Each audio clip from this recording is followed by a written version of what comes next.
A gente está começando mais um webinar Profarma, o nosso projeto que tem como objetivo levar conteúdo relevante conectado ao dia a dia de nossos clientes, apresentar temas importantes, aprofundar as pautas do momento, discutir oportunidades com os protagonistas do setor.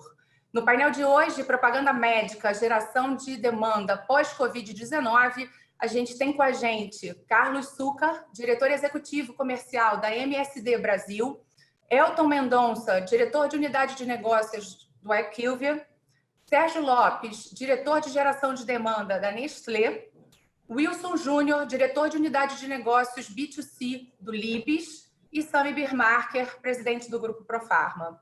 Então, a gente vai dar início ao painel. Então, novamente, propaganda médica, a geração de demanda pós-Covid-19, com o Elton Mendonça do IQVIA, para que a gente possa ter uma noção dos números, né? E depois a gente conversa com os especialistas por linhas, ok? Elton, boa tarde. Boa tarde, Ana. Tudo bom? Muito obrigado pelo convite, você, ao Sami.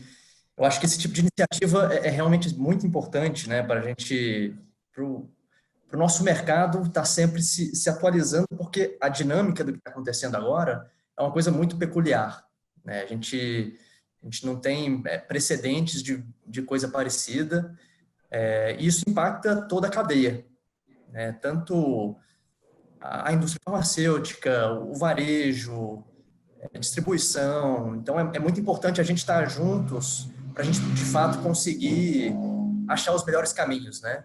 Meu nome é Elton, eu sou o diretor da unidade de negócios que se chama Contract Sales and Medical Solutions, da IQVIA. E o meu propósito aqui, nessa parte inicial, é dar um panorama sobre os números, né? Como é que a gente está no varejo, o que a gente tem de perspectivas. E quando a gente olha para os números, quando a gente olha para novos casos e a gente olha para mortes, infelizmente a gente continua aumentando, né?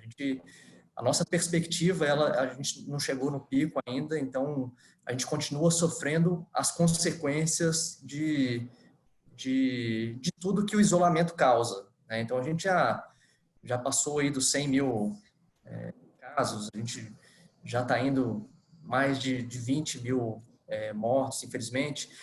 Tem a questão da gente estar testando menos do que outros países, então é possível que esse número seja ainda pior, né? E como que isso impacta na dinâmica do varejo, né? Quando a gente fala de demanda, a gente tem a perspectiva do o curtíssimo prazo. O que a gente viu foi um março muito atípico.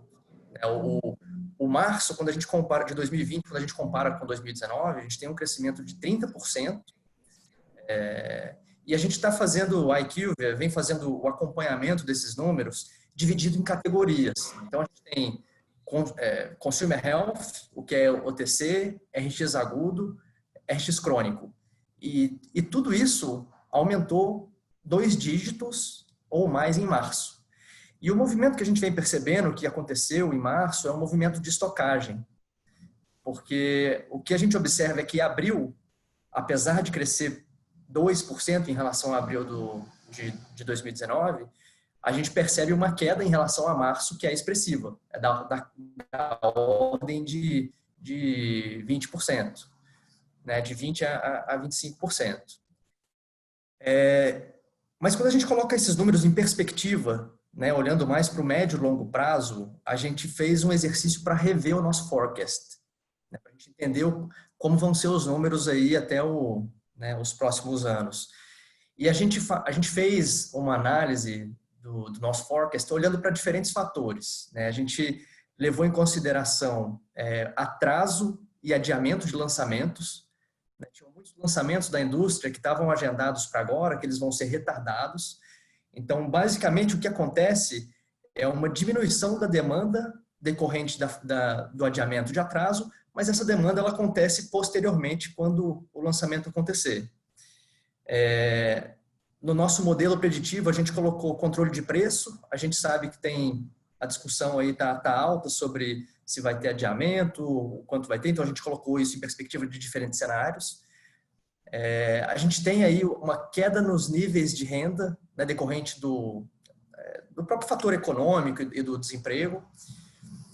A gente tem a estocagem de produto que basicamente já aconteceu, né, que esse movimento do consumidor ir até a farmácia e estocar aumentou muito em março, que acabou acontecendo. E a gente também avaliou o impacto que a quarentena causa, que é principalmente decorrente ao retardo no início de novos tratamentos.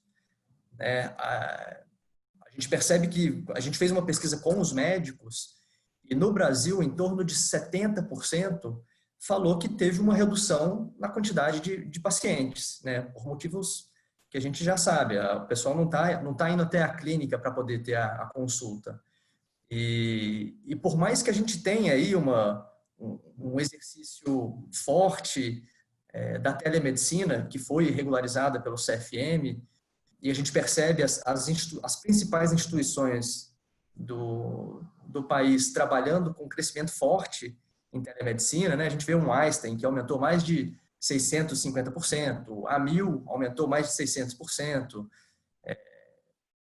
A gente entende que esse volume de consultas que estão acontecendo não são suficientes para conseguir suprir o que acontecia de visita ao médico, né? Então, quando a gente coloca em perspectiva, o que acontece é que a gente vê uma queda no volume de prescrições no curto prazo. A gente tem aí, das principais categorias, a gente vê aí sistema nervoso caindo 12% em relação a março, né, a quantidade de prescrições. A gente vê sistema cardiovascular caindo 4%. Então, as prescrições, elas caíram aí no curto prazo e a gente entende que isso vai acabar gerando um impacto na demanda.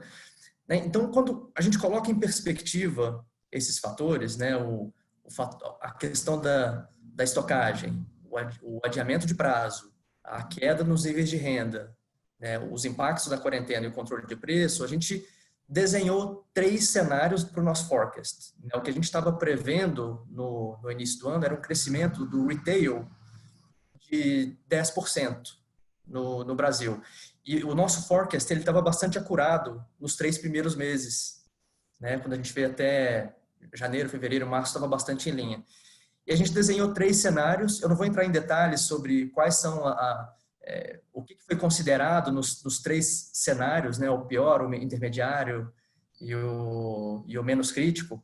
Mas o fato é que a gente está vendo aí que no pior cenário, o mercado retail, ele cresce 1,9%, no intermediário 4,1%, e no melhor cenário a gente tem aí um crescimento de 7,3% em 2020. Né? E aí, nos anos seguintes, a gente tem aí uma recuperação, vai fazer o catch-up do que a gente tinha feito no forecast, para até que em 2023 a gente entra de novo no que estava sendo planejado. Então, obviamente, isso tem bastante impacto do ponto de vista de planejamento. Então, cada stakeholder, a indústria, o varejo, tem que se planejar para saber lidar bem com a situação. Algumas coisas estão mais no nosso controle, outras menos, né? A gente sabe que, no caso da indústria farmacêutica, uma coisa que está muito no nosso controle é a promoção médica, né? A forma que a gente vai interagir com os nossos médicos. E a gente também está vendo bastante mudança nesses últimos dias, né? A gente mensura as formas que a indústria farmacêutica interage com o médico, e a gente tem uma queda da visita presencial em maio de 2020 versus o ano passado, de 90%. Assim, o nosso mix de canais, que antes era 87% visita presencial com o médico, a visita presencial hoje está em 11%. E os outros canais, os canais digitais, eles aumentaram muito. Né? Então, a gente tem aí uma nova dinâmica também da interação direta da indústria farmacêutica com o próprio médico. Então, eu acho que o que a gente tem, o que está à nossa frente aqui, é uma dinâmica que a gente vai ter que se adequar. distribuidor, indústria, varejo, para a gente conseguir mitigar os problemas que vão acontecer. É uma questão de, o que eu diria que nesse momento, né, o que Darwin já dizia, né, que na natureza não é o mais forte, não é o maior que ganha, é o que mais se adapta. E talvez esse seja uma coisa importante para a gente refletir agora, é compreender bem o cenário para a gente poder se adaptar com agilidade no contexto atual. A gente sabe que iniciativas digitais estão se acelerando bastante em todas as partes da cadeia, né? Todas as interações que existem entre stakeholders, seja farmácia consumidor, seja médico paciente, seja indústria médico, todos esses estão tendo touch points digitais aí. Então a gente vê a telemedicina avançando, a gente vê a prescrição digital avançando, a gente vê o detailing médico avançando para um caminho mais digital. Então esse é um pouco do panorama que eu gostaria de trazer para vocês, para a gente fazer a abertura. Também não vou estressar os números aqui, né? Gostaria que os colegas também contribuíssem na perspectiva de indústria. E a gente volta a aprofundar em alguns números aqui, caso vocês queiram um pouco mais de detalhe, caso eu tiver aqui os números em mãos. Por agora é isso. Obrigada, Elton. Então, eu vou passar a palavra para o Sérgio Lopes, diretor de geração de demanda da Nestlé, que viria logo depois do Sucar só numa organização aqui de pauta. Mas, Sérgio, por favor, queria ver sua opinião aí a respeito, sua realidade Nestlé para a gente, compartilhar com a gente. Vamos lá. Tá bom. Boa tarde, Ana, Sami, muito obrigado pelo convite. É um grande prazer estar aqui nesse projeto fantástico da Profarma. Como o Elton falou, é uma oportunidade rica, né, para a gente trocar informações. Mais do que nunca, a gente está juntos aí pensando como é que a gente vai passar por esse grande desafio aí do mercado. Nós temos realmente aí uma grande crise, mas o que a gente tem falado na Nestlé é uma crise diferente, né? Porque é uma crise que impacta muito a emoção das pessoas, né? A saúde das pessoas. Não é uma crise financeira, econômica ou política, é uma crise que engloba tudo isso, mas a gente tem que cuidar bastante das pessoas. Então, a gente tem eu vou falar um pouquinho mais, vou me ater um pouco mais na unidade de negócios de nutrição infantil, qual eu estou responsável hoje pela geração de demanda, mas muito alinhado com os propósitos da Nestlé como companhia, como empresa total. Quando a gente se deparou com essa situação, a gente teve que tomar decisões muito rápidas, né, com muita velocidade. E a gente se pautou, num primeiro momento, em 2 pilares que a gente julgou os mais importantes. O primeiro era cuidar dos nossos colaboradores, cuidar da saúde e do bem-estar dos colaboradores, dos seus familiares, dar tranquilidade e segurança para todo mundo nesse momento de incerteza, né? Com tantas informações chegando, com tantas fake news, enfim, tanta informação, então a gente queria tomar essa decisão. E o segundo pilar, ao mesmo tempo, era como que a gente cuidava dos colaboradores, mas garantindo a manutenção da operação, porque como empresa de alimentos e bebidas, e especificamente nutrição, né, de nutrição infantil, se a gente deixasse faltar produto, você vai criar mais um estresse emocional para o consumidor.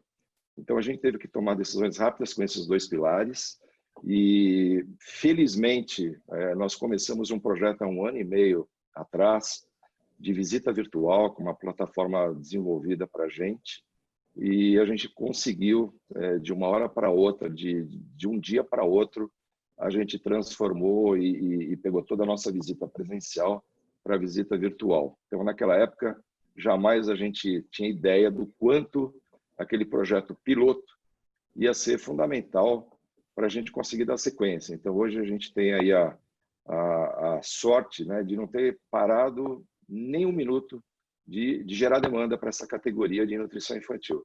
Então, isso foi uma decisão muito acertada. Uma outra experiência muito importante que a gente tem vivenciado é a transparência nas informações.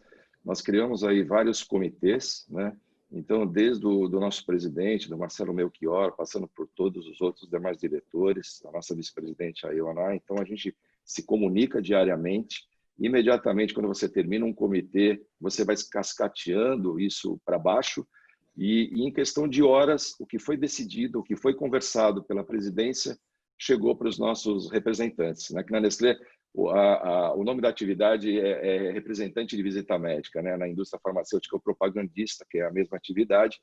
Mas, com isso, a gente também pôde fazer um alinhamento muito rápido, transparente, para que as equipes pudessem exercer as suas funções também com tranquilidade, sabendo que a empresa estava lá, cuidando, dando todo o suporte, porque nós temos áreas, como os demais colegas, agora na indústria farmacêutica também, que não podiam parar, né? Fábrica, supply, vendas. Então, a gente precisava da continuidade.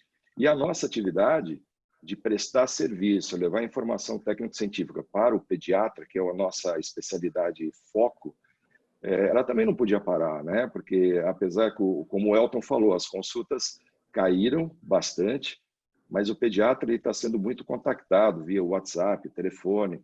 Então, se a gente deixasse também esse pediatra sem informação nesse momento, a gente iria criar mais um estresse aí nessa cadeia. Então, fizemos essas mudanças, essas decisões com muita velocidade, cuidando dos colaboradores. Eu acho que a transparência na comunicação em toda a cadeia, ela está fazendo bastante diferença para a gente manter a nossa equipe produzindo, fazendo o trabalho e a gente prestando o nosso serviço para o profissional de saúde. Lembrando que, um pouco diferente da indústria farmacêutica dos meus colegas, que trabalham com várias especialidades, para a nutrição infantil Nestlé, 90% do nosso foco é o pediatra e a gente tem uns 10% de nutricionistas, então é uma especialidade um pouquinho diferente. Então, mas para iniciar, só para fazer um rápido panorama de como foi esse primeiro momento, foram essas as decisões e acredito que foram decisões acertadas até o momento. A gente nunca sabe, né? Porque nesse momento é um dia atrás do outro e essa crise, e no Brasil eu falo muito com a equipe sobre isso, né? Quem faz um bom trabalho, quem é um profissional, um gestor no Brasil, está preparado para fazer um excelente trabalho em qualquer lugar do mundo, né? Porque atravessar essas crises no Brasil, e essa particularmente, é um MBA por dia, né? A gente tem muito aprendizado. Então, minha primeira mensagem era essa. Obrigada, Sérgio. A gente está com 930 pessoas participando com a gente desse webinar. E agora eu vou passar a palavra para o Carlos Súcar, para que ele consiga nos compartilhar o panorama da MSD em relação à geração de demanda. Por favor, Súcar, boa tarde. Boa tarde, Ana, obrigado. Só para confirmar, vocês me escutam bem? Sim. Perfeito, obrigado. Então, boa tarde a todos, muito obrigado pelo convite para a Profarma, né? Obrigado ao SAMI, que é um grande parceiro, né? Primeiro de tudo, espero que todos que estão aí nos ouvindo, nos assistindo, estejam bem, né? Nesse momento sensível que o mundo e o nosso país está passando, né? E assim como os colegas falaram, acho que a gente está bastante alinhado, né? De como a gente está vendo, tanto como números, como agir, né? Então, nós da MSD trabalhamos em várias áreas terapêuticas, né? Trabalhamos com oncologia, trabalhamos com vários produtos hospitalares, né? Áreas como fertilidade, que foram completamente impactadas, ou áreas onde você trabalha cirurgia eletiva também foram muito impactadas, e também as áreas de retail, né? Com contraceptivos orais, diabetes e respiratória, né? As franquias, as linhas de negócio, que também vou comentar um pouco sobre os números. Então, é importante dizer que, desde o primeiro momento, o maior foco da MSD foi com as suas pessoas, né, em garantir a saúde e a segurança do nosso time, e também a sensibilidade nesse momento com o profissional médico, né, porque, claro, a gente tem que ser sensível ao parceiro, ao cliente, ao médico, ao ecossistema, né, e entender que podemos ter impactos, né, mas que a crise vai passar e a gente quer estar aqui de volta. Então, assim, todo o apoio, né, eu acho que com certeza a informação para o médico que quer e precisa não pode faltar, e isso a gente também estava muito bem adiantado e preparado para contactar o médico por vários canais, né, no sentido verdadeiro de omnichannel, né, de poder contactá-lo de maneira digital, poder contactá-lo WhatsApp, por telefone, né, levando todas as informações que eles precisam, mas também respeitando, né, e principalmente quem está mais na linha de frente. Então, de maneira geral, né, essa foi nossa postura.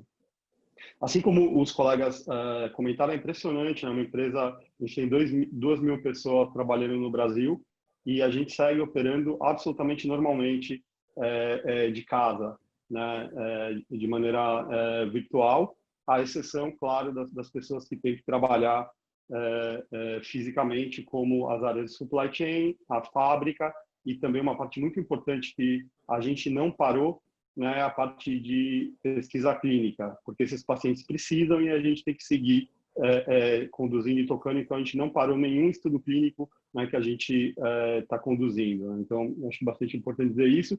E sim, a gente vê uma velocidade muito grande, a gente tem trabalhado mais, a gente vê uma velocidade muito grande do que é decidido, né, e como as informações estão chegando de maneira muito efetiva até a ponta. Então, acho que, assim, de maneira geral, né, esse é o momento.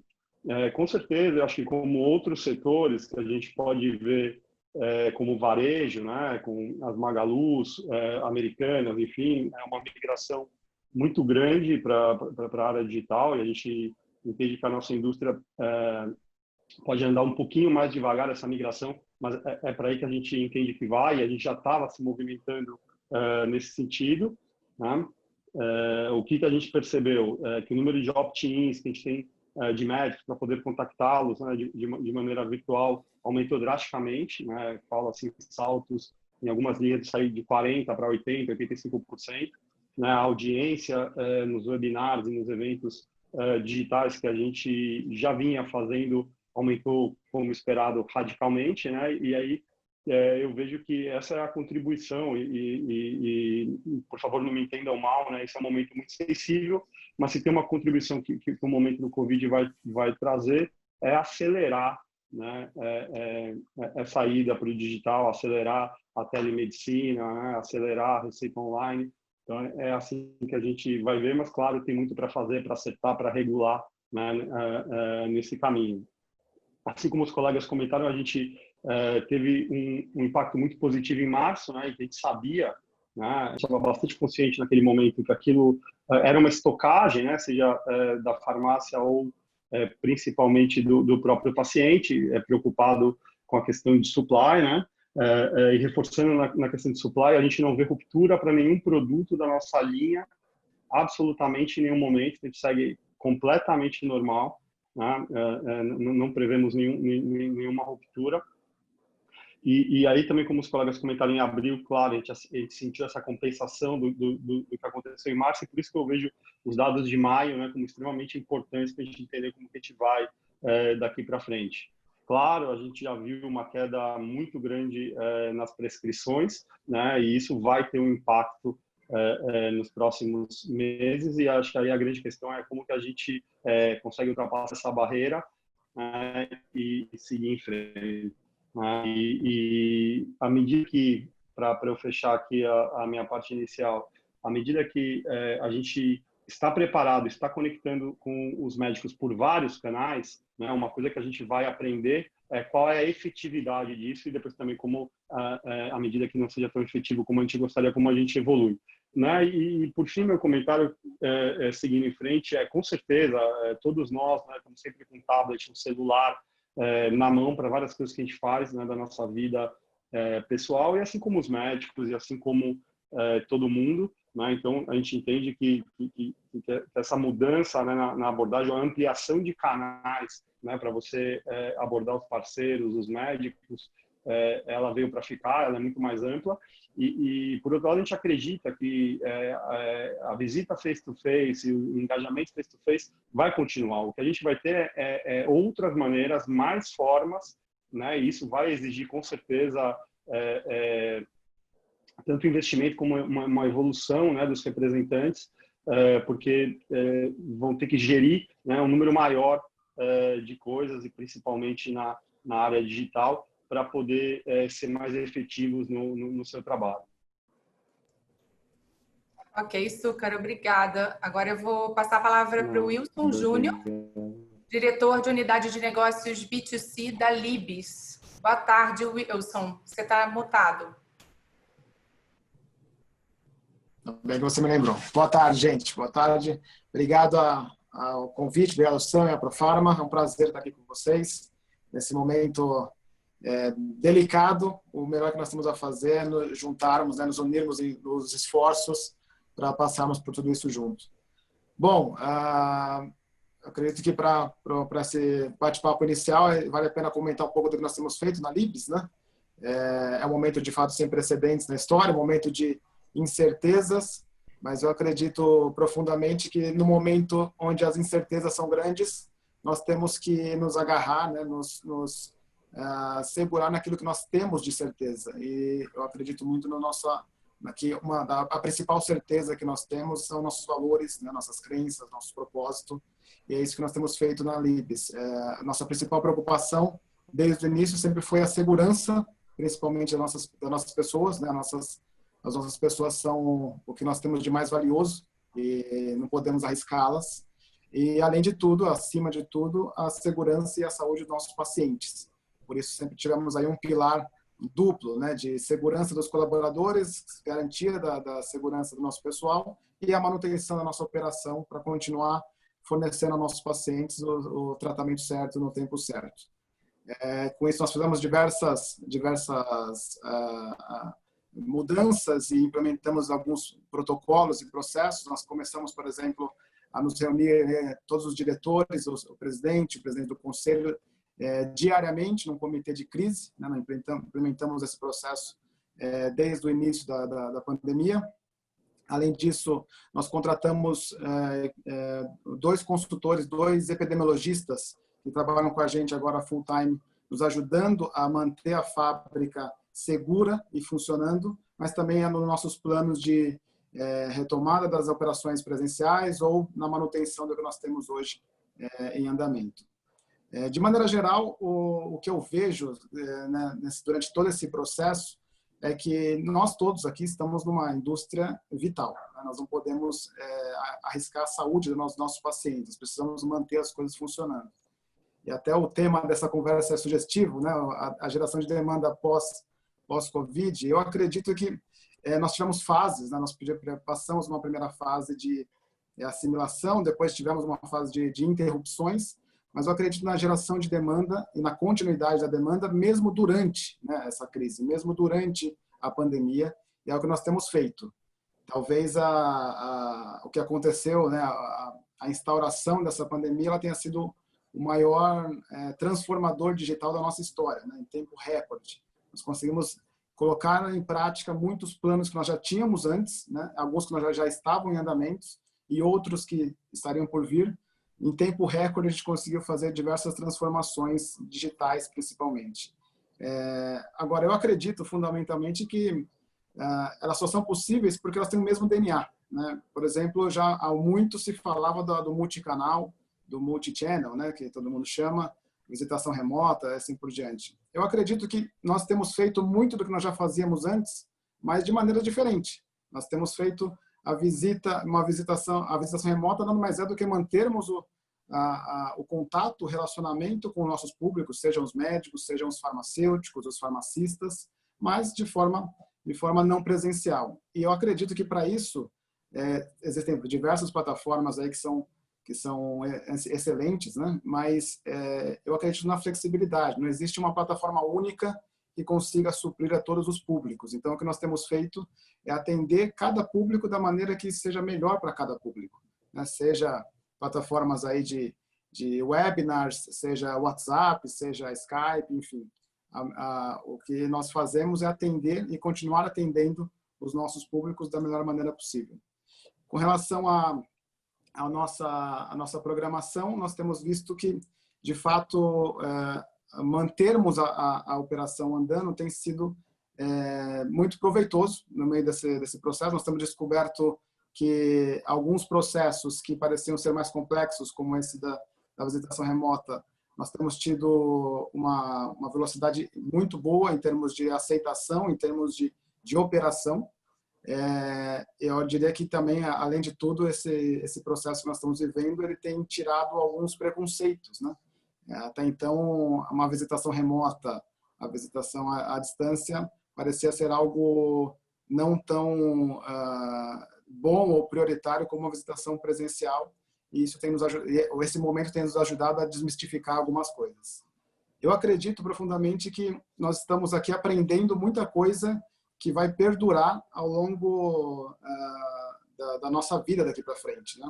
A ferramenta de visitação à distância, essas ferramentas de telemedicina, telepresença, na minha opinião, são ferramentas que vieram para ficar, elas podem nos ajudar e muito a sermos melhores. Eu não acredito que ferramentas como essa elas venham substituir alguma coisa, né? Mas sim adicionar. Elas podem nos ajudar a fazermos mais e melhor aquilo que a gente já fazia. E é o que nós temos feito. Apesar de como nosso colega da IQVIA falou sobre a queda do receituário, né? De fato, o volume ele diminuiu naturalmente, mas a gente vê que a tendência em termos de tratamentos contínuos, né, tratamentos crônicos, ele tem ganhado market share, apesar do menor volume de receituário, e mesmo o número de prescritores, por mais que o número de receitas seja menor, o número de prescritores ele está basicamente se mantendo, ou seja, os médicos estão conseguindo, de alguma forma, atender seus pacientes, o que é fundamental, e o nosso trabalho aqui é garantir que eles continuem conseguindo atender esses pacientes, continuem garantindo a saúde da população. Os lançamentos que nós tínhamos previsto para esse ano, todos continuam, todos seguem conforme o calendário. Claro que são mais desafiadores agora, né?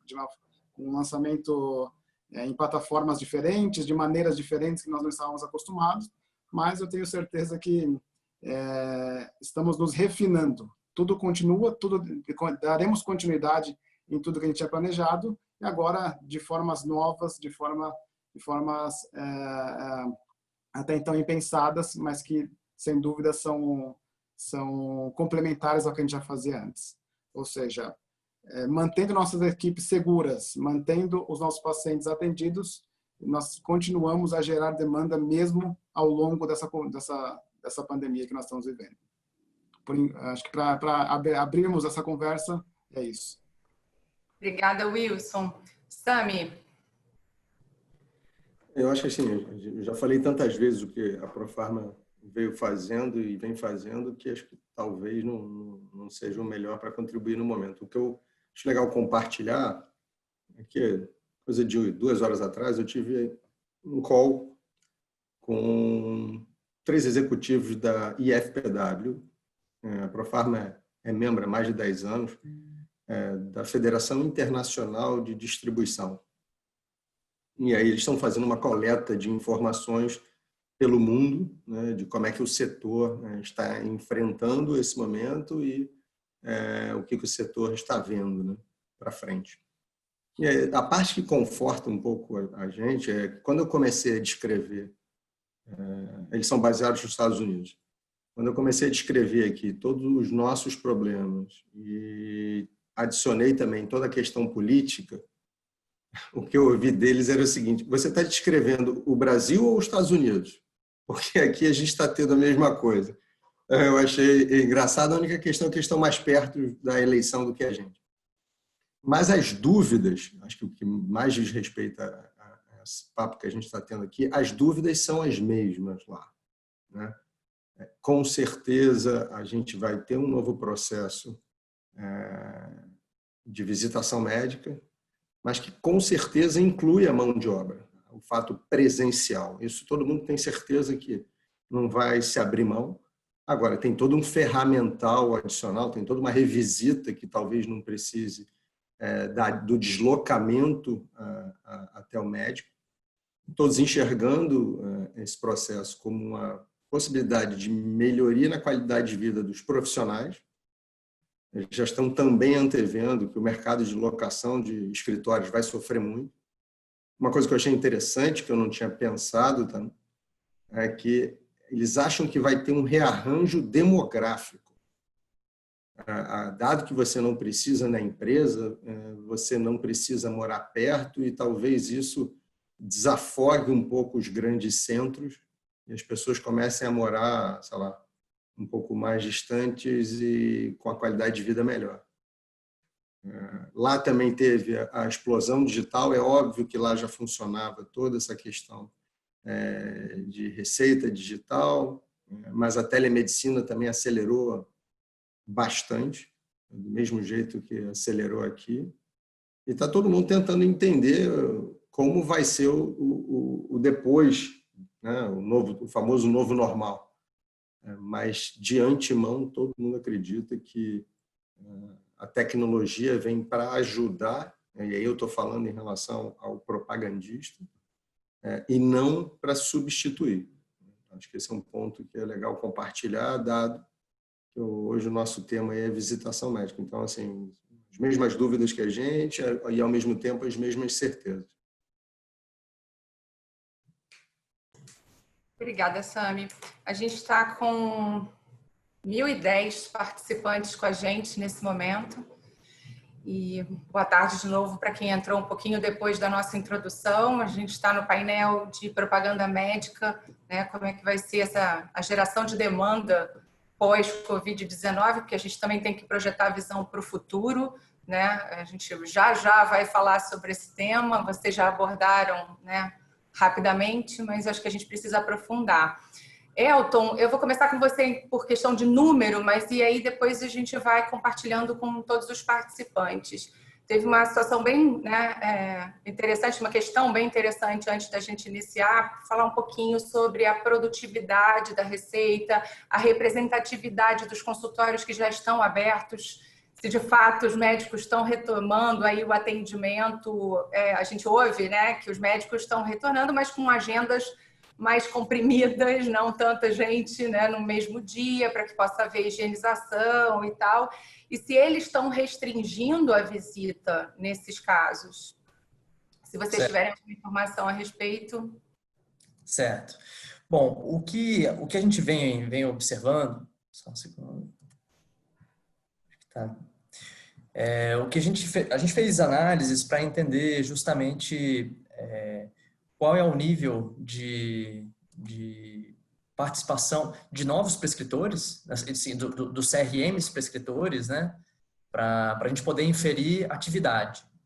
Porque uma coisa é a prescrição em si, o volume prescritivo, e a outra coisa é o CRM prescritor, né? E o que a gente acompanha aqui no mês de fevereiro, a gente tem aí, né, uma boa estabilidade aí, com algo em torno de 450 CRMs prescritores.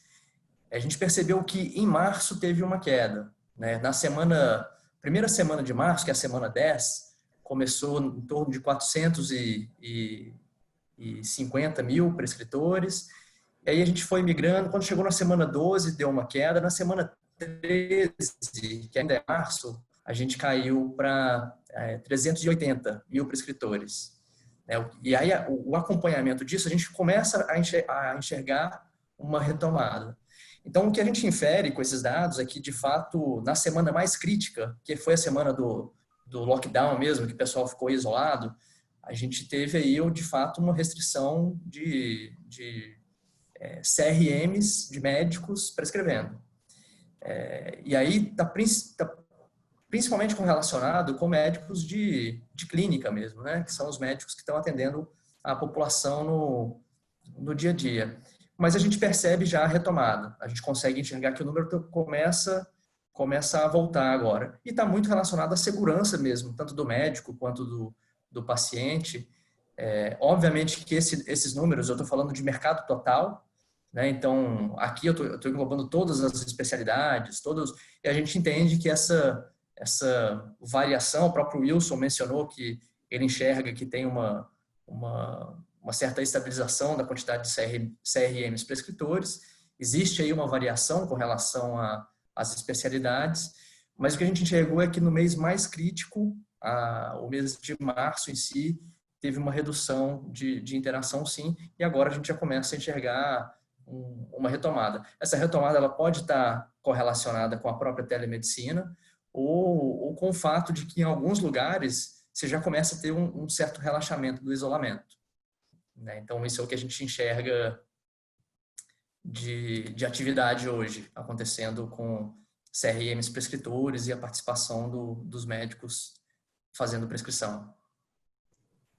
Ok, Elton. Vocês da indústria estão percebendo algum tipo de restrição ou, de acordo com o planejamento de vocês, mesclando aí, né, os multicanais, como o Wilson, o Súcar e o Sérgio falaram, vocês estão equilibrando bem isso? Então, fique à vontade, Súcar, se você quiser começar.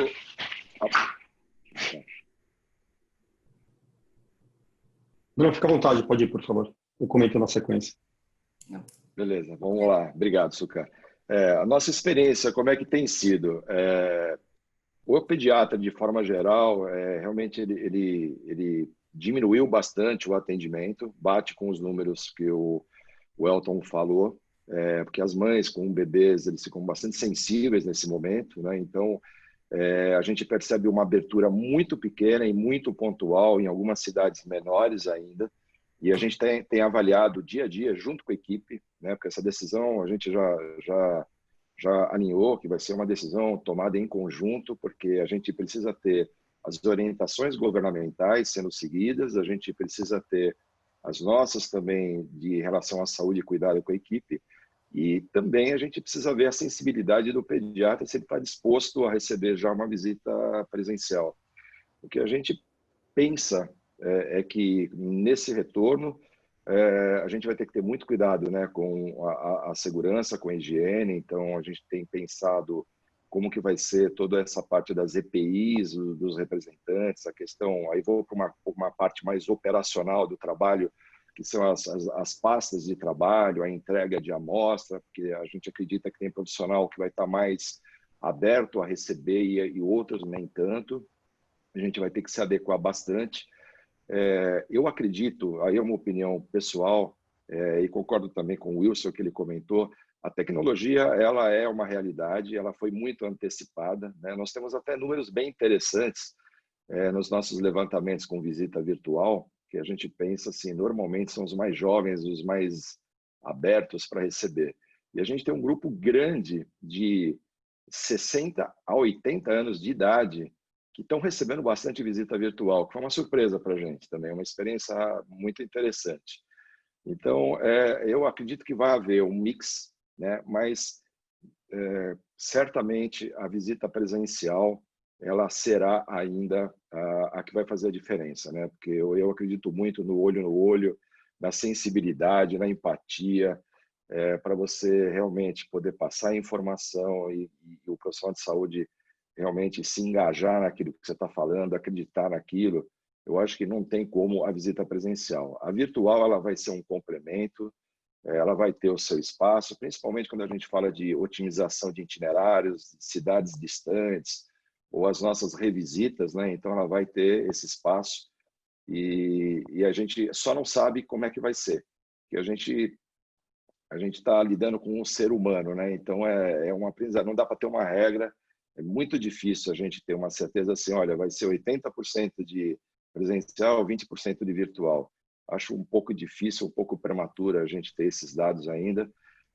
E o que eu já entendo, o que a gente percebe conversando, que, por exemplo, os meus colegas que têm as equipes que visitam muitos hospitais como nós também, eu acredito que esse ambiente hospitalar ele vai ser, acho que, o último a ser aberto para as nossas equipes poderem fazer visita. A gente vai ter um grande desafio para continuar visitando esses profissionais que trabalham nesse ambiente, né?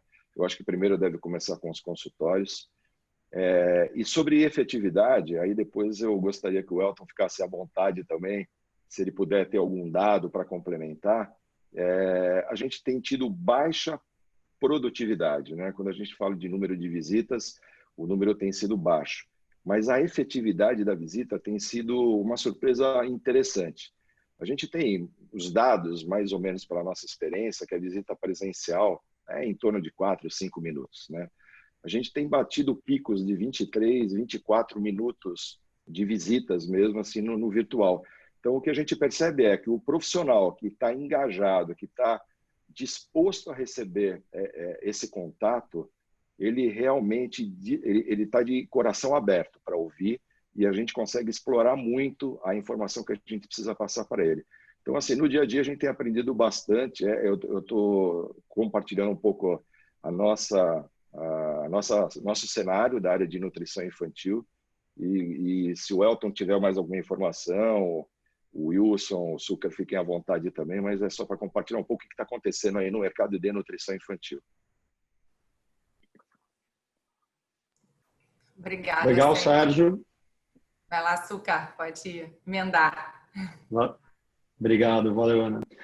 Eu concordo bastante e acho que um ponto que você coloca muito importante é esse é um momento de aprender, né? Então, isso é muito importante. A gente está atento, a gente está olhando, é tudo muito novo, né? A gente está aberto para o novo, a gente está aberto a entender, né? Eu acho que com certeza também é um momento de experimentar, né? E empoderar cada vez mais nossos times. E também, assim como você falou, primeiro, né, a gente ainda não... as pessoas do escritório seguem em home office e as pessoas de campo, né, só estão autorizadas a trabalhar de maneira remota, virtual. Então, a gente ainda não tem uma decisão de quando que a gente vai voltar a visitar, mesmo o médico que estivesse, né, aberto para uma visita face-to-face, a nossa decisão do MSD é que a gente ainda não vai para esse momento. Concordo absolutamente que consultório vai voltar muito antes que hospital. Acho possível que o hospital talvez não volte esse ano, né? E talvez quando voltar, volte de uma maneira diferente, até porque, e a gente atua muito em hospital, já tinham questões, já tinham restrições, dependendo se da área, se o produto é mais de UTI ou não, né? Então, acho que já haviam restrições. E com certeza, a gente também tem sentido que a gente consegue ter mais tempo do médico, porque também eu vejo que muitos médicos que não estão no front, né, e que são mais médicos de consultório no front do Covid, acabam tendo mais tempo. Uma área que a gente vê isso muito claro é a oncologia, mas a gente também vê isso nos nossos prescritores de diabetes respiratória e contraceptivos orais, né, para complementar. E concordo também muito com o que o Sami falou e escutou, né? O que a gente vai trazer, né, da possibilidade digital é uma coisa para a gente fazer um add-on, né, na visita face-to-face e a gente poder entregar uma solução mais completa. E só para fechar, eu acho que uma coisa que nos permite também, trabalhando de maneira digital, é que o médico consuma a informação quando é melhor para ele, porque a gente pode deixar as coisas gravadas, enfim, tem várias maneiras, né? Então, não precisa ser naquele momento, né? É igual meus filhos não conseguem, são pequenos, têm 3 e 6 anos, eles não conseguem entender como que uma televisão que tem comercial, que você não escolhe o que você quer assistir, a hora que você quer assistir, eles nem compreendem isso, né? Porque eles já vêm no Netflix e não escolher exatamente o que você quer ver, a hora que você quer ver. Então, eu acho que isso, né, vai nos permitir no contato com a classe médica, né, que eles possam consumir a informação no melhor momento para eles, né, e não necessariamente no momento que tem um match entre o representante estar lá no consultório e ele poder ou não atender naquele momento. Acho que se perde muito menos tempo, né, podendo também acrescentar essa via digital. Ok, Succar. Wilson, você gostaria de complementar com a visão aí da Libs, por favor? Claro, para não me estender muito, a pergunta foi sobre o atendimento, né, o nível de atendimento. Eu diria que é diretamente proporcional ao atendimento, o nível de aceitação é diretamente proporcional ao nível de assimilação desse novo cenário, né, dessas novas ferramentas e assim por diante. Nós vivemos num país continental, nós temos realidades diferentes em cada canto do Brasil. Temos lugares com a situação muito mais rápida do que outras, assim como as políticas e regras para retorno à atividade presencial também serão completamente regionalizadas. Agora, eu entendo que é fundamental que a gente, todos nós, que a gente se una e nos ajude, né, e se ajude, no sentido de é um momento de transformação para todos, né? Um momento de transformação digital para todos. É fundamental que a gente ajude, inclusive, a comunidade médica, os médicos, as farmácias independentes, enfim, todos os players aqui dessa comunidade a fazer essa transformação digital, né? A telemedicina era uma coisa até então muito pouco usada, né? Ou ainda com um certo preconceito.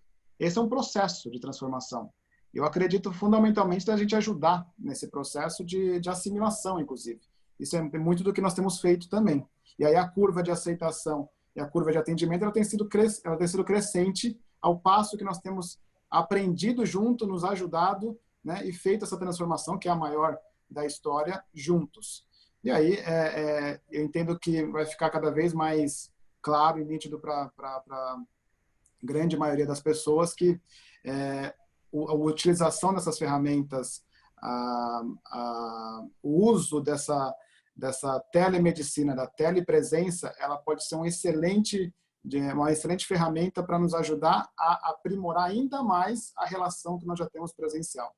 Como disse o Sérgio, eu também não acredito na substituição, né, da visita presencial. São coisas diferentes e são completamente adicionais, né? Nós podemos melhorar aquilo que nós já fazemos antes ao adicionarmos novas formas de nos comunicar. Afinal de contas, nós estamos falando aqui da mesma coisa, né? De relacionamentos e relações de trabalho, enfim, de dois públicos que sempre existiram. Nós estamos agora encontrando novos meios de estreitá-las. E a ferramenta digital é uma dessas formas que nós temos de mantermos nosso relacionamento cada vez mais próximo. Ou seja, essa adesão, eu acredito que ela vai ser cada vez maior à medida que todo mundo passa a compreender ainda mais o quanto ela pode ser benéfica nos nossos relacionamentos. Obrigada, Wilson. Elton, você gostaria de complementar, né, a sua abertura a respeito desse tema com algumas questões que o Sérgio colocou? Você consegue? Claro, claro. Eu acho que o ponto do Sérgio é bem importante, né? Assim, como é que está a produtividade? Eu vou começar falando de primeira coisa quando aconteceu o isolamento, a gente teve diferentes indústrias tomando diferentes decisões, né? Então, como é uma coisa completamente nova, que não tinha, né, um benchmark, você teve indústrias que decidiu não fazer a interação com o médico por um momento, por achar que era um momento sensível. Você teve indústrias que resolveram fazer a interação remota. Então, para a gente poder ter mais evidência com relação a isso, a gente fez uma pesquisa com os médicos e fez uma pergunta para os médicos com relação a como eles estavam se sentindo nesse momento, se eles queriam ter, o que eles precisavam nesse momento, né? E aí o que a gente teve como resultado foi que 89% desses médicos, né, e aqui é um N estatisticamente significativo, envolvendo diferentes especialidades, 89% deles verbalizaram que gostariam de continuar tendo uma interação com a indústria. Então, por mais que seja a quarentena em si, é um momento sensível, você vê a própria classe médica falando que gostaria de ter essa interação. E aí a gente fez outras perguntas, e aí eles foram verbalizando coisas que eles gostariam nesse momento. Por exemplo, a amostra grátis, o envio da amostra grátis por diferentes meios, abordar informações correlacionadas ao próprio momento, né, relacionadas a como está o sistema de saúde, relacionadas a como estão as questões, as pesquisas clínicas com relação ao tratamento para a COVID. Então, o que a gente tirou de conclusão nesse primeiro momento foi que, sim, a relação médico-indústria continua forte e os médicos querem ter o contato com a indústria. Então, muito bem. Aí a gente tem a ferramenta de CRM IQVIA, né? A gente tem o Nexus MI e o OCI, que a gente tem diferentes clientes usando essa ferramenta. Então, a gente fez algumas análises e a gente fez uma análise para entender o nível de produtividade, né? Quantas visitas dia a gente estava tendo nos diferentes momentos. E aí o que a gente percebeu foi que da primeira quinzena de março para a segunda quinzena de março, a gente teve uma queda na produtividade de média de visita diária de 82%. Né? Então, foi uma queda bastante expressiva. Na primeira quinzena de abril, caiu mais 24%. Então, você tem aí médias de 1,2 visita por dia, você vê... e agora você começa a ver começa a aumentar, né, a produtividade. Nós, a IQVIA, também temos força de vendas, né? A gente tem terceirização de força de vendas e a gente fala em nome dos nossos clientes em alguns momentos.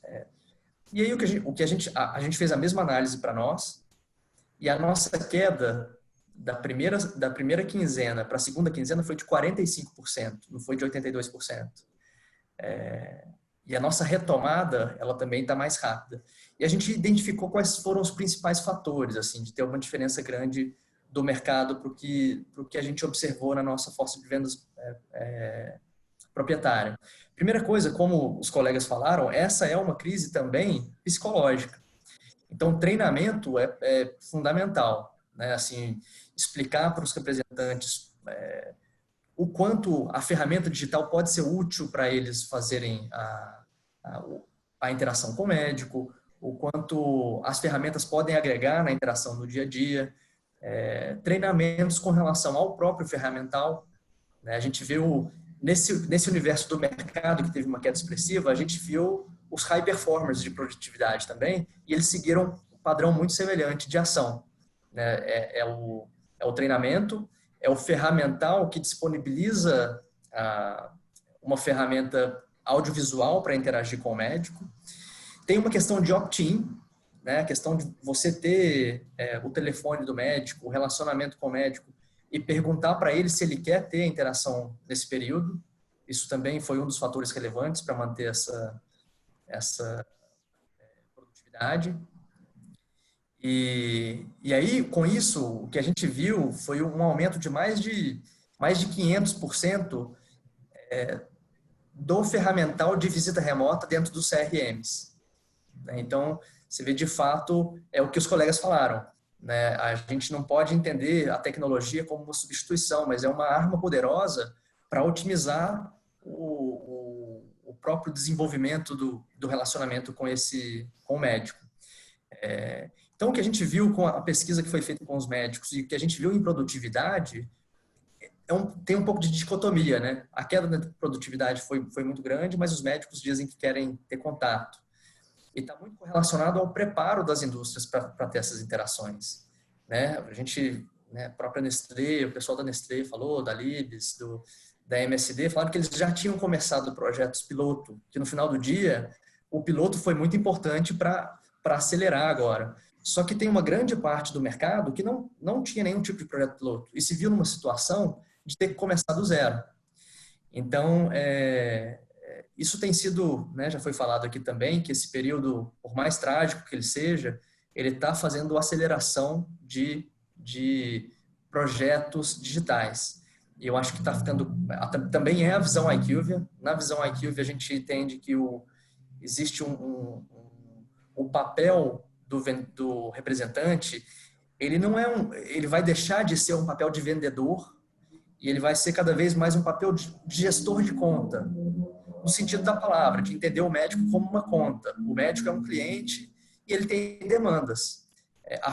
As ferramentas tecnológicas, elas vão ser muito úteis para o representante poder suprir essas demandas, né? Então, tudo que está no entorno de prover serviços vai ter que ter uma pessoa, vai ter que uma pessoa interagindo com o médico. E tem uma diferença sensível entre ser um vendedor e ser um gestor daquela conta, né? Isso envolve impulsionar o digital para aquele médico, né? Isso envolve,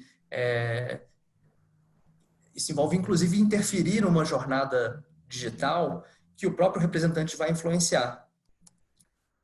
E ainda sobre o tema produtividade, na IQVIA também a gente tem times exclusivamente remotos, né, que são os representantes virtuais ou os representantes digitais. E o que a gente percebeu nesse mesmo período de quarentena é que, quando a gente, em detrimento da queda acentuada de produtividade com os representantes que eram do campo, a gente teve um aumento de produtividade nos representantes exclusivamente remotos. E a nossa hipótese é que os médicos eles ficaram mais disponíveis para a educação, porque, obviamente, o dia a dia do médico ele tem as tarefas dele, e com os médicos de clínica, que acabaram diminuindo um pouco a interação com os pacientes, tiveram mais tempo para poder interagir. E aqui, de novo, né, os nossos representantes exclusivamente remotos, a gente começou a ter a oportunidade de tratar uma série de coisas que não necessariamente só o produto, né? Então, a gente falou de telemedicina, de prescrição digital. Então, eu tô bastante alinhado com nossos colegas. Eu acho que a tendência é que a gente use a tecnologia para orquestrar o contato com o médico. A gente tem que entender que o médico, antes de ser médico, ele é uma pessoa, então a jornada dele, ele vai buscar coisas na internet, ele vai buscar coisas nas mídias sociais, e a gente tem que usar isso a nosso favor, né? É muito importante para nós da indústria, para poder atender melhor o médico, entender se ele baixou um material nosso, né? Fez o download de algum material, se participou de um webinar, se ele... Isso tudo tem que estar em um lugar. E o representante continua sendo muito importante, mas cada vez mais com essas habilidades de poder entender a ferramenta e usar a ferramenta para poder impulsionar a performance individual. Elton, vou te fazer uma pergunta, que veio aqui pelo nosso Q&A, que eu acho que você falou de pesquisa, né, dos 89% que gostariam de continuar interagindo, né, com a indústria. Existe aí alguma abertura em relação à especialidade médica? Existe alguma especialidade médica mais receptiva a isso e outras menos? E qual seria, né, se vocês tiverem esse dado, é claro? Tá, eu vou te falar de dois momentos, então, tá? O que a gente percebe é que no pré-Covid, a gente tem as especialidades, né, mais specialty aceitando mais. A taxa de aceite de opt-in de specialty gira em torno de 75% a 80% para participar de um projeto exclusivamente remoto, né? Esse é uma análise que a gente fez com N de mais de 5 mil médicos. E no período de Covid, o que a gente viu foi uma inversão. A gente viu que o primary care ele estava aceitando mais. E a nossa hipótese aqui é que o médico da primary care, de quarentena, acabou tendo um tempo mais livre. Exato. Se eu posso só agregar, né, Elton, acho que é exatamente isso, né? O médico do hospital, o médico de specialty, ele está sobrecarregado porque ele está na linha de frente, né? Então, tem uma inversão. E o médico do consultório que não está na linha de frente, esse tem mais tempo, né? Então, eu acho que por isso essa inversão faz todo sentido da maneira que você vê. Legal. E Sérgio, tem algum complemento a respeito? Não, a nossa realidade na pediatria é a mesma coisa. A gente tem uma quantidade grande de pediatras que foram aí para a linha de frente, né? Inclusive nos hospitais de campanha. E é exatamente isso mesmo. O pessoal de consultório, no segundo momento, agora está mais disponível. E os de especialidades e o pessoal de intensivistas agora estão muito mais ocupados ou com essas outras tarefas. E aí ficou um pouco mais difícil o contato. Mas na nossa realidade, na pediatria, bate exatamente aí com o que o Elton passou também. Eu só queria voltar no ponto que o Elton tocou, que para mim é fundamental, sobre o perfil, né, dos propagandistas, enfim, da equipe nesse processo. Há 2 anos, mais ou menos, nós mudamos na Libs a nomenclatura de propagandista para consultor médico. Sendo que o cargo de propagandista ele denomina o cargo de entrada na nossa equipe, que está em formação até que ele se torne um consultor médico.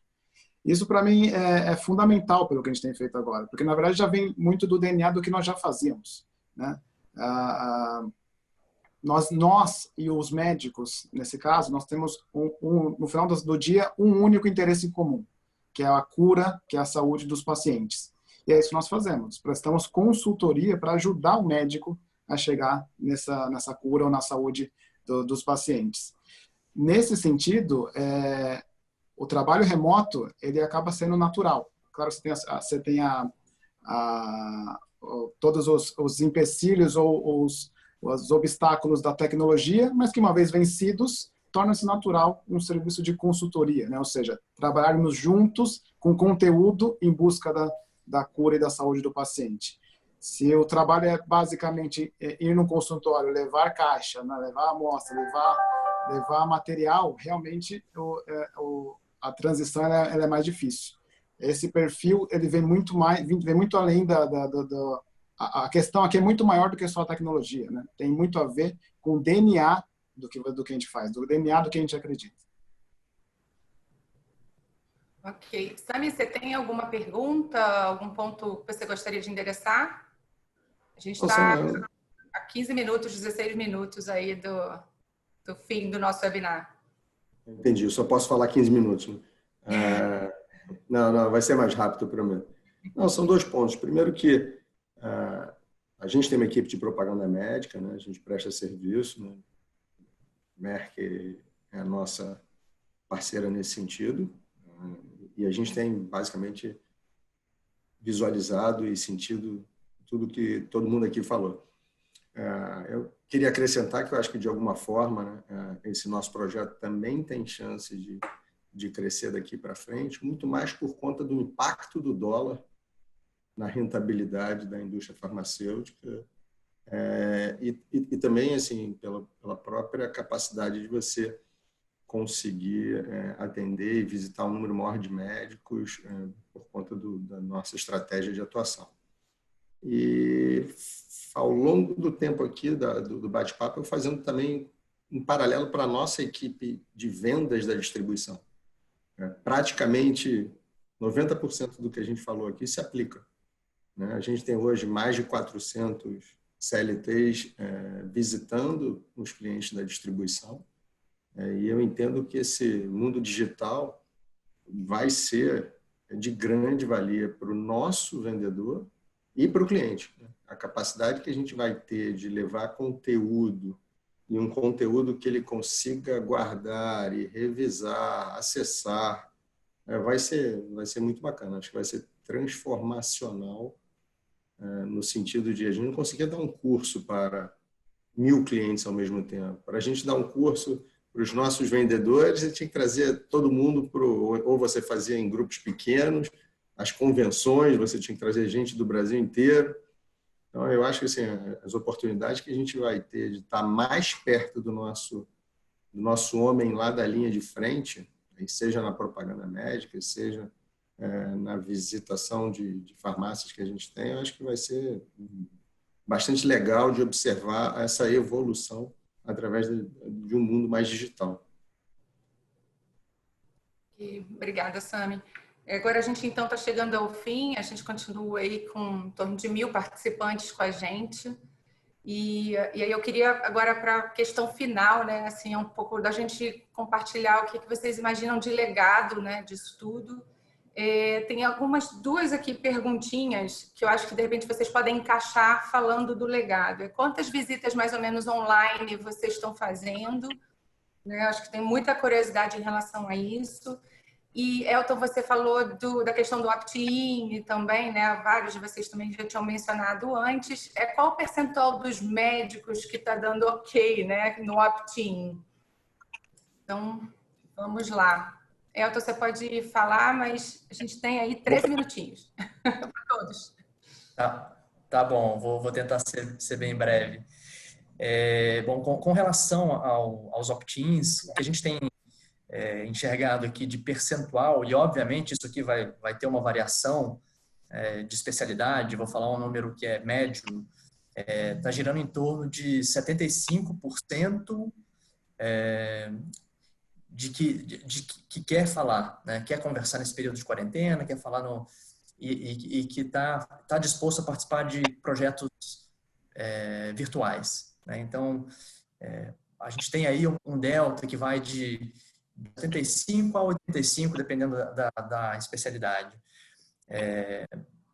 E aí eu acho que assim, o que a gente tem falando de legado, eu acho que é muito importante a gente vai ter um residual, primeiro comportamental, né? Tem várias coisas que eu faço com a minha equipe e que eu enxergo os executivos fazendo com as próprias equipes que vão se manter. Coisas legais que a gente está tendo que fazer as limitações agora, com a própria tecnologia, que isso vai ficar. Existe o residual de experimentação do próprio médico, né? A gente falou aqui que existia um preconceito sobre ferramentas digitais. Alguns médicos eles tiveram que experimentar e alguns gostaram, né? Então, eu acho que existe esse legado aí de mudança de comportamento.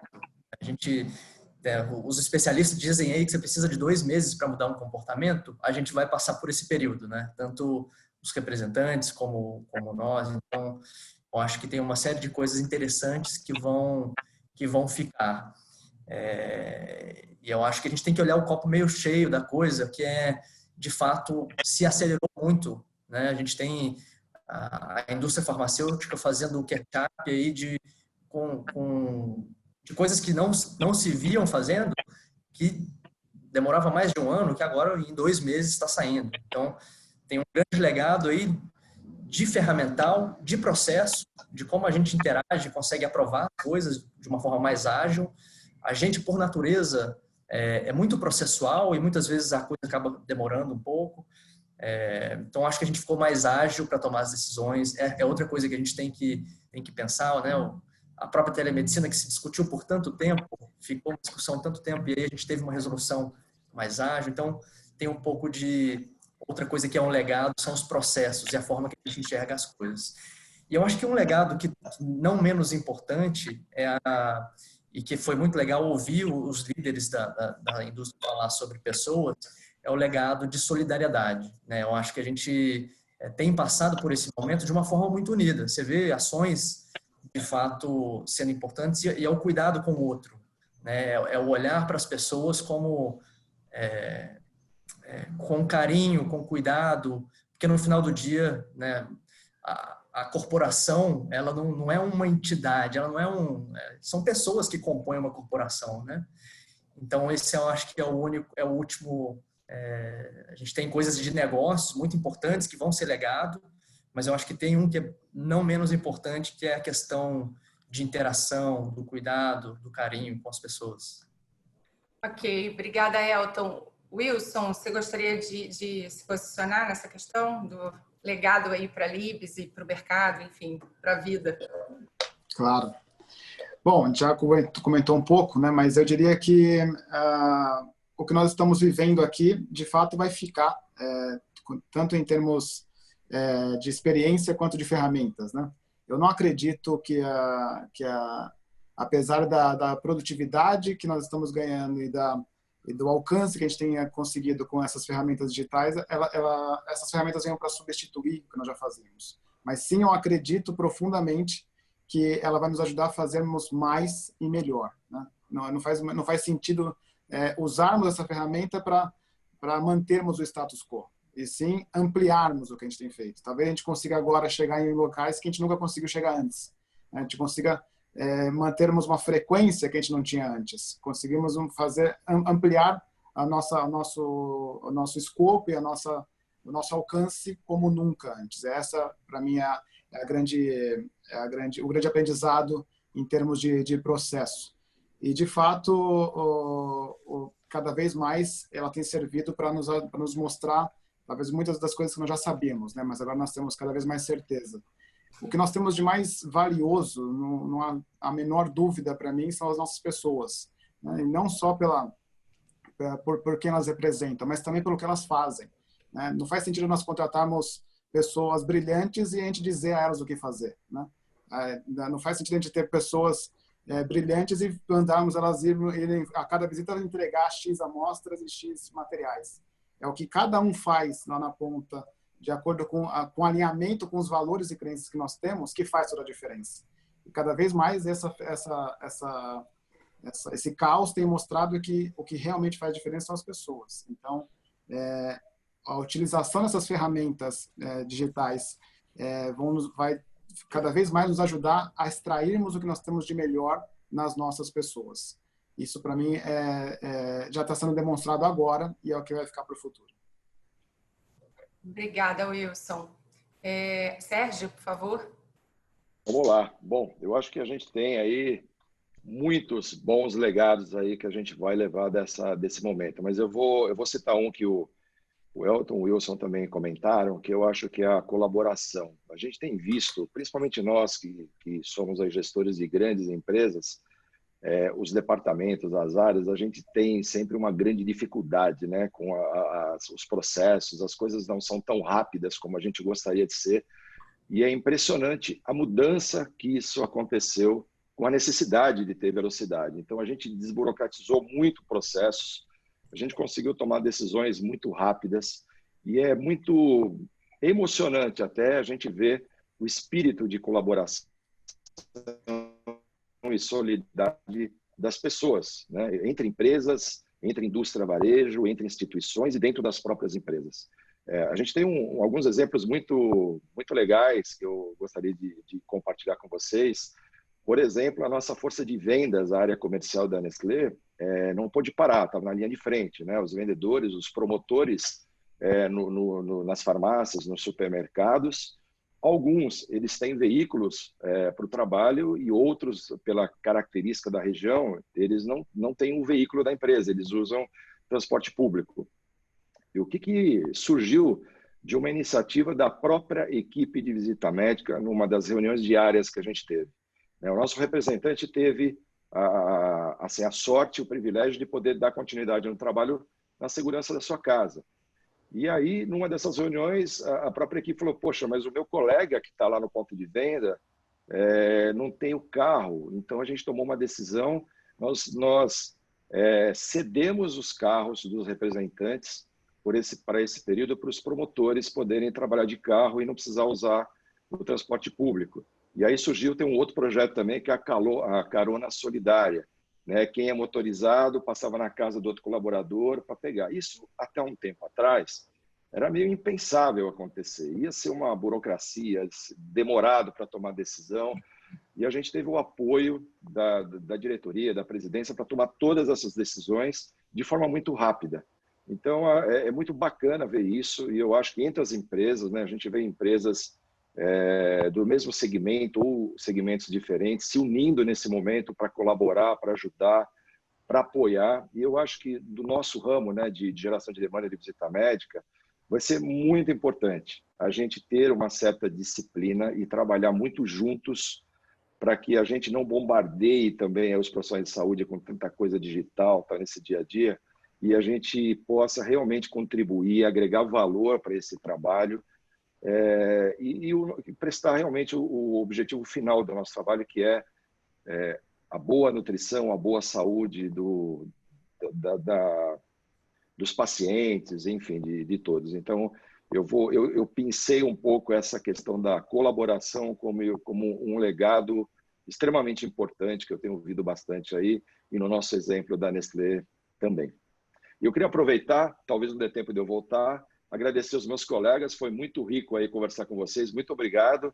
E mais uma vez parabenizar a Profarma, a Ana, o time todo, o Sami, por essa iniciativa. Foi muito legal, um privilégio estar aqui com vocês. Muito obrigado. Obrigada, Sérgio. Sucar? Oi, Ana. Então, rapidamente, através de várias áreas terapêuticas, né, o nosso opt-in também está bem alinhado aí com o que o Elton colocou, então acima de 80%, né, com baixa variação hoje em relação às áreas, e eu ainda acho que esses números vão subir seguindo em frente. Concordo com os colegas, né, com certeza tem um legado de agilidade, tem um legado de empoderamento, tem um legado de velocidade, tem um legado digital, né, sem nenhuma dúvida, mas acho que principalmente tem um legado de colaboração, né, e eu vejo assim, o ecossistema de saúde precisa muito de colaboração, a gente sabe, né, tem vários pontos aí de não convergência, né? Tem uma questão de dados, que cada um trabalha seus dados, a gente não tem dados únicos, né? Os diversos players não compartilham dados, né? Então a gente tem muito para caminhar, então acho que colaboração é a palavra-chave. Também fico muito feliz, né? Estamos super focados no meio copo cheio, com tudo que a gente tem visto, né? De colaboração e solidariedade nesse momento, né? Através de várias áreas no país, mas com certeza no ambiente, né, de saúde, a gente tem visto muito isso. Inclusive, esquentando muito a conversa do público e do privado, de fila única, claro, né, que tem que ter uma remuneração do público para o privado, em questão de leis ou o que seja, mas esse é um debate que não tem como fugir, né? Eu vejo o Einstein como uma instituição importante que traz muito claro esse debate, né? Hoje, nas palavras do presidente do Sidney. Então, mas isso, claro, é uma coisa muito ampla e tem que evoluir, né, a relação e a parceria entre o público e o privado e os vários players do ecossistema de saúde.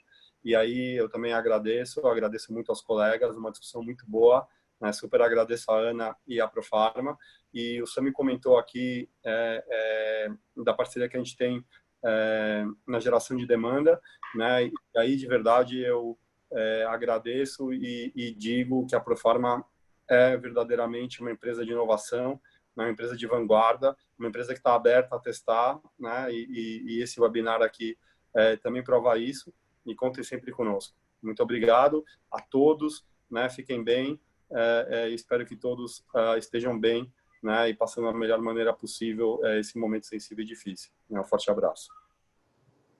Obrigada, Suca. Sami, você quer fazer o encerramento?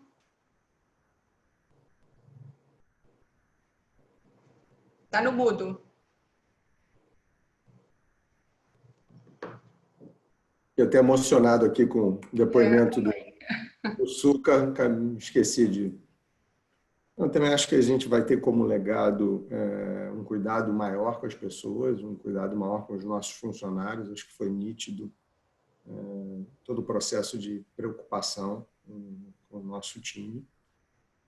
E, ao mesmo tempo, é engraçado, né? O fato da gente ter utilizado ou estar utilizando tanto a tecnologia para estar conectado, e o que eu tenho percebido das reuniões indo até altas horas, né? Então, é um modelo que acaba engajando, pelo menos a gente achou que fosse ser só no primeiro mês, a gente já está aí quase 90 dias, e a gente tem visto o time bastante engajado e participando bem de perto do dia a dia da empresa, né? Eu acho que assim, o grande legado eu já falei isso antes, né? A gente achou que com aquela greve dos caminhoneiros a gente tinha, sei lá, a gente tinha sido testado ao limite, né? E aí de repente a gente vê uma pandemia dessa que, além de tudo, tem um aspecto psicológico muito maior, e acho que todas as nossas empresas aqui estão operando e operando bem, e no final do dia elas operam bem não é por conta da conexão, pelo aplicativo, é pelas pessoas que a gente tem, e mais uma vez, né, todas as dificuldades que a economia e o país sempre trouxeram para todos nós como executivos, eu acho que nos deram uma flexibilidade, uma capacidade de adaptação muito grande, e aí eu acho que isso contempla desde o propagandista ao médico, a todo tipo de executivo no Brasil, que acaba sendo muito mais experimentado às intempéries do que em outros países, onde a coisa é mais regulada e mais calma. Eu queria agradecer a todos também pela presença, foi bem legal. Acho que esse tema foi bastante importante, não só para os nossos clientes, mas principalmente para a equipe de propaganda médica, que tem uma influência muito grande no desempenho das nossas empresas. Então, eu queria agradecer a oportunidade de vocês dividirem um pouco com esse time tudo o que está acontecendo e a visão de vocês. Obrigada, Sami. Eu também gostaria de agradecer a todos os painelistas que estiveram com a gente aqui. Então, Carlos Suca, Elton Mendonça, Sérgio Lopes e o Wilson Júnior, além do Sami, né, que está sempre, né, dividindo essa bancada comigo. Solidariedade, eu só queria, né, reforçar, já é uma realidade para a Profarma há bastante tempo. A gente tem o Instituto Profarma de Responsabilidade Social completando aí quase 15 anos e a gente segue firme, segue forte com a nossa parceria com o Unicef e estamos, né, em campanha juntos contra o coronavírus, onde todos os clientes podem participar, a indústria tem participado com a gente, enfim, sigamos, né, nesse movimento colaborativo direcionado à solidariedade, direcionado a negócios e tudo que venha facilitar aí o nosso dia a dia. A Profarma completou 59 anos agora em maio, óbvio que não é um mês para fazer festa, mas eu acho que é um mês para comemorar uma empresa que passou por tantas crises e, com certeza, com inovação, com vontade, disposição, trabalho de todo o nosso time, vamos passar por todas e com os nossos parceiros da indústria e os nossos clientes, obviamente, aí não tem erro, né? E a próxima, né, o próximo webinar que a gente vai estar aqui com vocês, a gente vai mudar a periodicidade, então ele deixa de ser semanal, a gente já está aí no 8º webinar, então ele deixa de ser semanal e passa a ser quinzenal, sendo que daqui a 15 dias é dia 11 e feriado, né? São Paulo já teve o seu, mas o resto do Brasil, a gente está com clientes do Brasil inteiro. Então, a gente antecipou para o dia 10. Então, no próximo dia 10, a gente tem um novo webinar Profarma e a gente divulga o tema para vocês já. E a gente conta com os grupos da indústria que têm ajudado a gente, além dos grupos do nosso time, né, os grupos da indústria têm ajudado a disseminar, né, e a levar a Profarma e todo o conteúdo que a gente está produzindo aqui para os nossos clientes. Então, mais uma vez, obrigada e até uma próxima. Tchau, tchau. Valeu. Tchau, Obrigado, tchau. gente. Foi um prazer. Obrigado, pessoal. Tchau, um prazer. Bye, bye. Obrigado, pessoal. Obrigado. Um abraço, Tchau, parabéns. Obrigado a todos. Tchau, gente. Obrigado.